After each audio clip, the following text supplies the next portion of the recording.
ఏళ్ల నాటి కళానేడు అయోధ్యలో శ్రీరాముని విగ్రహ ప్రతిష్టాపన యావత్ అఖండ భారతం హర్షధ్వనులతో ఆనందిస్తున్న వేళ శాంతి కుమార్ బీజేపీ రాష్ట్ర కోశాధికారి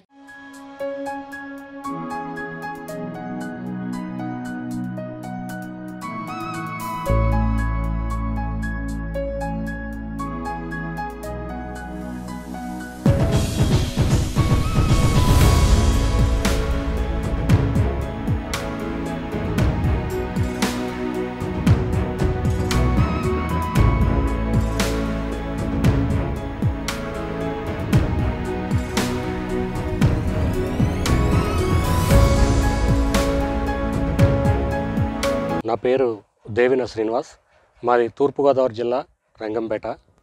నేను వివిధ జాతీయ అంతర్జాతీయ దినోత్సవాలకు సైకత్ శిల్పాలను రూపొందిస్తూ ప్రజలను ఆయా అంశాలపై చైతన్యవంతం చేస్తుంటాను. రేపు అయోధ్యలో 500 సంవత్సరాల అనంతరం శ్రీరామచంద్రుడు పట్టాభిషేకం అవుతున్న సందర్భాన్ని పురస్కరించుకుని శ్రీరాముని ఆగమనం అవనికే ఆనందం అన్న నినాదంతో ఈ సైకత్ శిల్పాన్ని రూపొందించాను. మరిన్ని వీడియోస్ కోసం ఛానల్ ని సబ్స్క్రైబ్ చేయండి. లేటెస్ట్ అప్డేట్స్ కోసం వాట్సాప్ ఛానల్ ని ఫాలో చేయండి. అండ్ లింక్ డిస్క్రిప్షన్ లో ఉంది.